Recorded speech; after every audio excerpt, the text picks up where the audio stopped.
My name is Brett Waits, the founder and CEO of PLAE. We were founded in 2009, and I wanted to create a workplace that was dynamic, that was healthy. So our main customer base is made up of university athletics, high school athletics, professional sports, military, and corporate. And we conceptually design every square inch of their facility based off maximum functionality, looking at how they program, how they train their athletes, and then we're bringing that project to life throughout the installation and the design process. The amount of care that's placed in each of the parts, it's like each part is like a piece of art. I decided to get into manufacturing to really control the ultimate experience for our customers. We weren't in manufacturing before, so one of the first things we did was reach out to Georgia MEP, and they've been very instrumental, in our success and us getting started up.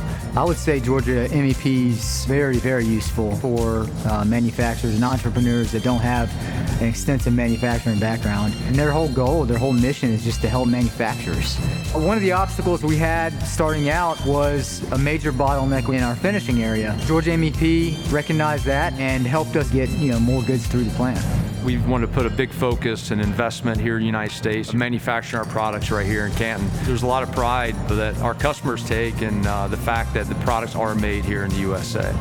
There's a lot of infrastructure still to put into place, so having Georgia Tech MEP available can mentor us and lead us on a lot of things that we're still learning.